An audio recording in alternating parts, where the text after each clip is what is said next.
Barangay Hinebra, Dwight Howard mga bro, posibleng papalit kay Brownlee. At New Zealand may sinabi sa Gilas Pilipinas. So handa na nga ang ating national team na Gilas Pilipinas mga bro para harapin ang malakas na New Zealand. Motivated nga itong si Justin Brownlee na maipanalo ang laban ng Gilas Pilipinas mga bro matapos siyang mabigo sa Barangay Hinebra. Marami pa rin naniniwala na kaya ni Justin Brownlee bigyan ng magandang laban ang New Zealand kahit nag-struggle ito sa PBA Finals. Mukhang maayos na rin naman ang pakiramdam ni Justin Brownlee mga bro. Masaya nga si Justin Brownlee na muli niyang ire-represent ang Gilas Pilipinas. Sana maganda pa rin ang magiging laro ng mga locals ngayong window dahil kailangan din ni Justin Brownlee ang kanilang presence. Kumpiyansa naman si Coach Tim Con mga bro na matatalo ng Gilas ang New Zealand dahil sa kanilang magandang performance last OQT. Pero ayon nga daw sa coach ng New Zealand mga bro, ay hindi daw sila natatakot sa Gilas Pilipinas kahit tinalo nila ang number 6 sa world ranking na Latvia. Kayang-kaya daw nilang sabayan ang Gilas Pilipinas. Well, para sa akin mga bro, magiging magandang laban talaga tong Gilas versus New Zealand. Hindi pa nga natin masasabi sa ngayon kung sino ang mananalo sa match-up na to dahil pareho nga silang malakas. Magkakaalaman pa rin talaga yan pagkatapos ng laban mga bro.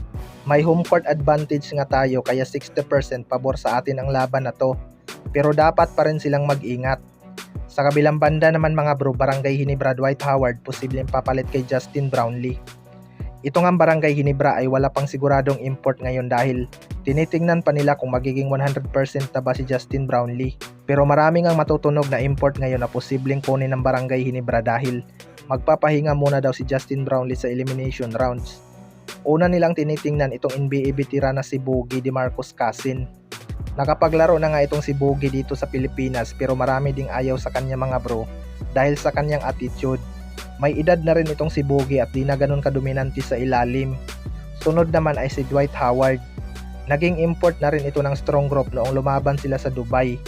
Naging masaya nga si Dwight Howard sa kanyang stint sa Pilipinas. Katunayan siya nga ang dahilan kaya inalis ng PBA ang no height limit ng mga import sa Commissioner's Cup matapos itong maglabas ng komento patungkol sa height limit. Kaya nagising ang PBA. Well, para sa akin mga bro, mukhang gusto din naman talaga ni Dwight Howard maglaro sa PBA kung may team na kukuha sa kanya. Malaki talaga ang may tutulong nito sa kanilang frontcourt. Siguradong mahihirapan talaga si Junmar Fajardo kapag nagkataon. Kayang-kaya naman siguro ng Barangay Hinebra bayaran tong si Dwight Howard mga bro dahil mayaman naman ang kumpanya na to. Pero nakadepende pa rin talaga sa magiging desisyon ni Justin Brownlee ang mangyayari. Kaya abangan na lang natin. Kayo mga bro, ano masasabi nyo tungkol dito?